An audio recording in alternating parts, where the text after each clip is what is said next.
Cuk, ketemu lagi dengan saya, Opaji, pria Indahoy masa kini. Pada kesempatan kali ini, saya akan mereview film dari India berjudul Naam Hai Akira, di mana pemeran film ini adalah Sonakshi Sinha dan disutradarai oleh Murugadoss. Seperti apa alur ceritanya? Jangan lupa subscribe dulu ya dan nyalakan loncengnya. Simak dan tonton videonya sampai habis. Yuk, cuy!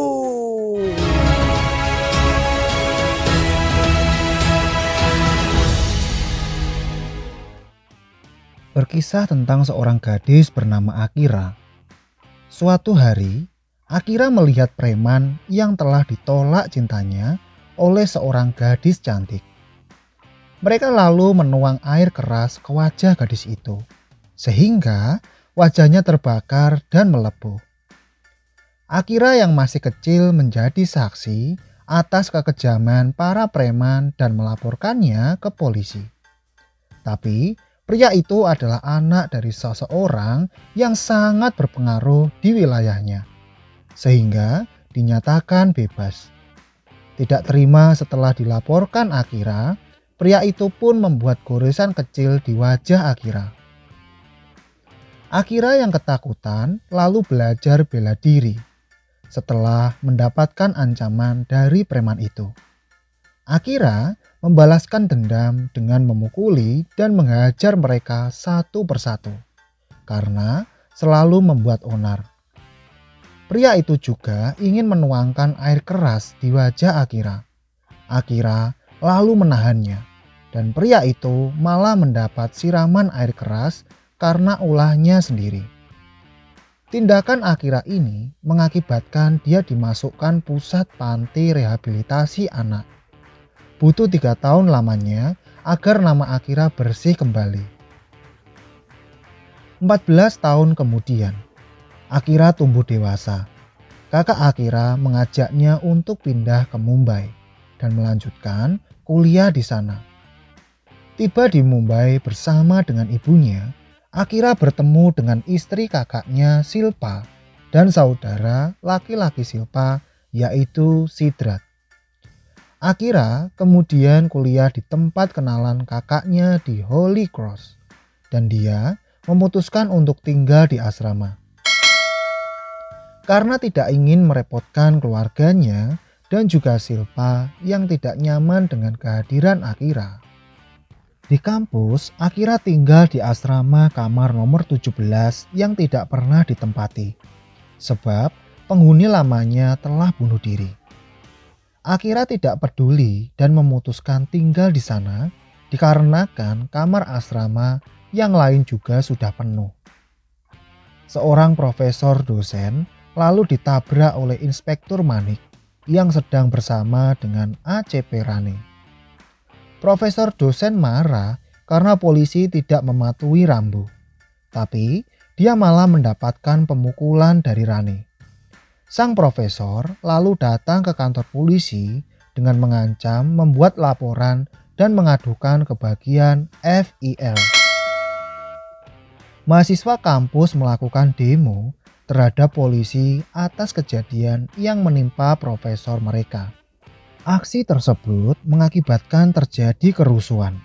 Polisi pun mengambil tindakan dengan melakukan tembakan gas air mata. Akira yang berada di sana mengambil berkas laporan yang tergeletak di jalan. Dia lalu berjalan menghampiri komisaris polisi yang baru tiba untuk memberikan berkas tersebut. Di perlintasan jalan, ACP Rane, Manik, Bapurao, dan Rajeswar menyaksikan pengendara mobil yang mengalami kecelakaan. Mereka menghampiri mobil tersebut dan menemukan uang 1 koper di bagasi si pengendara. Mereka mengambil uang tersebut, tapi ternyata pria itu masih hidup. Rane pun memukul pria itu hingga tewas. Seorang PSK yang bernama Maya sedang melayani Rane. Maya yang memasang kamera di kamarnya tidak sengaja merekam perbincangan yang dilakukan ACP Rane. Dia sedang menelpon Manik berkaitan dengan kejadian membawa lari uang.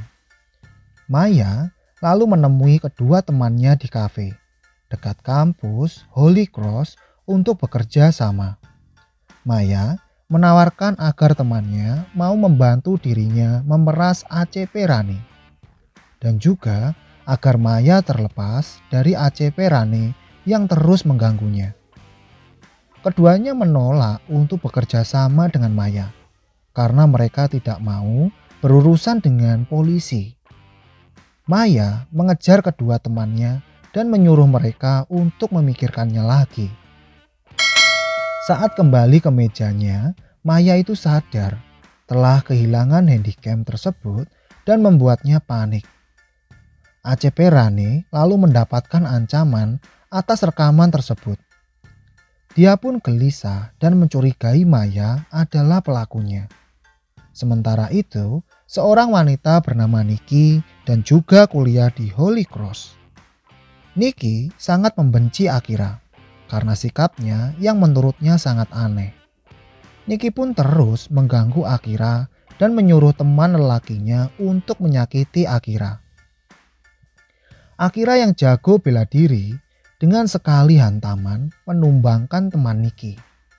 Akira lalu bersembunyi di kantin dan teman-teman Nikki menghampirinya. Akira bermaksud untuk berbicara baik-baik, tapi teman Nikki melayangkan pukulannya dan dengan mudah ditangkis oleh Akira.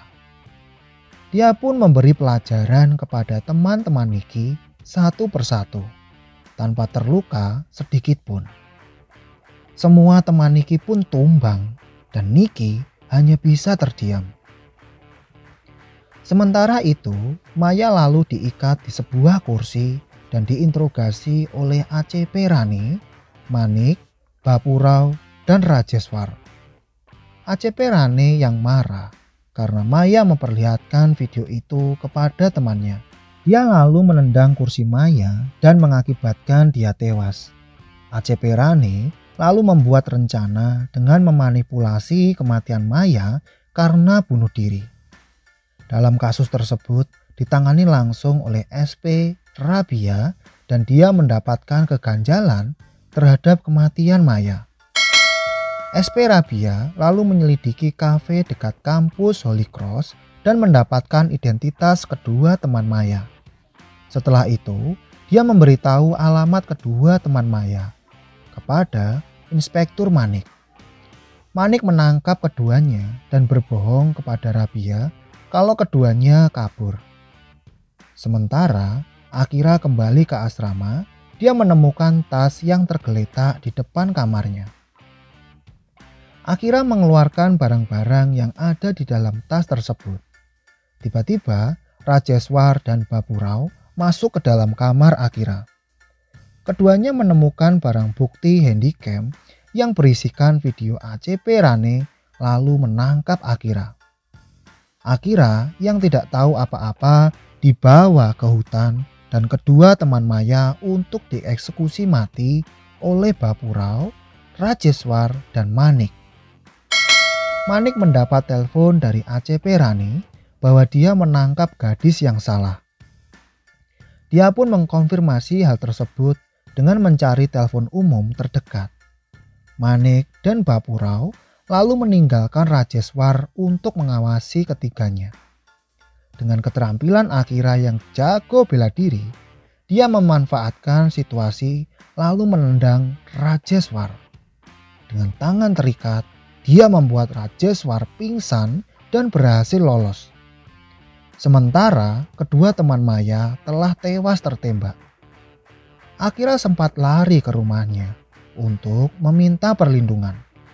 Tapi kakaknya selalu mengabaikannya dan dia pun mengurungkan niat untuk memberitahu keluarganya. Akira bertemu dengan Nikki, lalu menuduh Nikki adalah orang yang menaruh tas di depan kamarnya. Hal ini pun menimbulkan keributan dan mereka ditangkap oleh Rajeswar. Kemudian dimasukkan ke dalam sel. Tidak lama setelahnya, Nikki dan lainnya dibebaskan. Sementara Akira masih ditahan. Akira lalu disiksa dengan sadis menggunakan kejut listrik lalu dimasukkan ke dalam rumah sakit jiwa. Untungnya, teman Akira saat itu mengunjungi rumah sakit jiwa dan melihat Akira. Dia lalu memberitahu Sidat kalau Akira berada di rumah sakit jiwa. Keluarga Akira, rektor kampus, dan teman-teman Akira menjenguk dan menanyakan kenapa Akira mendekam di rumah sakit jiwa kepada Rajeswar dan dokter. Rajeswan dan dokter membohongi mereka dengan mengatakan Akira mengalami delusi yang cukup parah, sehingga Akira harus dirawat di rumah sakit. Akira mendekam selama beberapa hari. Keluarganya datang menjenguk, tapi dia tidak bisa berbuat apa-apa karena pengaruh obat yang disuntikkan padanya. SP Rabia menemukan fakta orang yang mengancam ACP Rane waktu itu adalah putri dari rektor kampus. SP Rabia pun mengetahui kebenarannya berdasarkan informasi dari rektor bahwa orang yang menaruh tas berisi handycam tersebut adalah dirinya untuk menyelamatkan putrinya dari tuduhan pencurian. SP Rabia pun menyalahkan gadis tersebut karena dirinya banyak nyawa yang melayang. Rani, salah satu pasien di rumah sakit jiwa tersebut, mencuri kunci sel Akira. Akira akhirnya berhasil lolos setelah mendapatkan bantuan dari Rani. Sempat ketahuan dari petugas rumah sakit, Akira menghajar mereka satu persatu tanpa ampun. Akira menemui keluarganya dengan mengutarakan kejadian yang dia alami. Namun, tidak ada satupun yang mempercayainya. Petugas rumah sakit lalu datang dan lagi-lagi menyuntik Akira hingga tak sadarkan diri. Untung saja Rani datang untuk membantunya lagi. Akira dan Rani berencana untuk menangkap dokter. Dokter yang asik menonton lalu dipukul berkali-kali oleh Akira. Akira mengancam agar dokter mau mengungkapkan fakta sebenarnya. Sayangnya, polisi datang dan mengejar Akira. Akira lalu kabur dan menemui Rajeswar hingga membuatnya pingsan. Akira mengikat Rajeswar di kursi dan melampiaskan amarahnya. Sementara itu, SP Radia yang menangani kasus ini mulai menemukan jalan keluar. Bersama dengan hilangnya ACP Rane dan yang lainnya, makin menambah kecurigaan SP Radia. Di acara ulang tahun kampus, Rani membantu Akira untuk melihat situasi di auditorium. Manik yang mengenali Rani pun mulai mengikutinya. Manik lalu melaporkan kepada ACP Rani dan langsung menuju ke lokasi Rani. Rani yang ingin melapor kepada Akira langsung ditembak tepat di kepala oleh ACP Rani.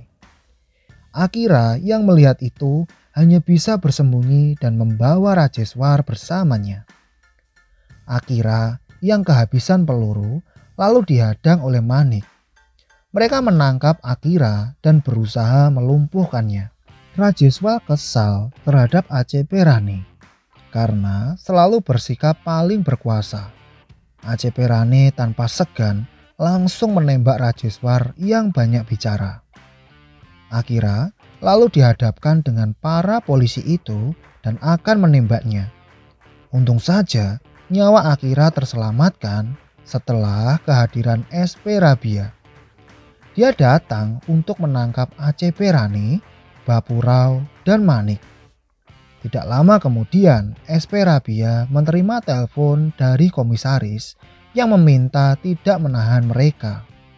Sebab orang yang ACP Rane bunuh merupakan adik Bablu Tiwari, pemimpin Partai India Utara, penyebab kerusuhan di kota Mumbai sebelumnya. Jika berita ini tersebar, maka Bablu akan memprovokasi dan dipastikan akan terjadi gejolak yang memakan banyak korban nantinya. Komisaris meminta untuk menutup kasus tersebut. SP Rabia yang tidak bisa apa-apa menjelaskan hal ini kepada Akira, lalu kemudian meninggalkan ruangan itu.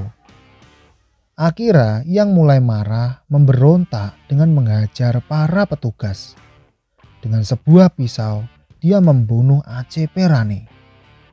Manik datang membantu, tapi terkena sayatan di perut oleh Akira. Bapurau yang mencoba kabur juga tidak luput dari pisau Akira, sehingga ketiganya pun tewas. SP Rabia kembali masuk ke dalam ruangan. Dia terkejut menyaksikan tewasnya ACP Rane, Bapurau, dan Manik. Akira yang pintar tahu kalau dirinya tidak akan didakwa karena polisi harus menutup kasus ini. Akira lalu meminta kepada suster untuk menyuntik dirinya dan membawanya kembali ke rumah sakit. Setelah beberapa bulan berlalu, Akira pun dibebaskan dari rumah sakit jiwa. Dia meneruskan pekerjaan almarhum ayahnya dan menjadi seorang guru di sebuah desa dan menjadi akhir di cerita film ini. Oke, sampai ketemu di alur cerita film selanjutnya. Bye-bye.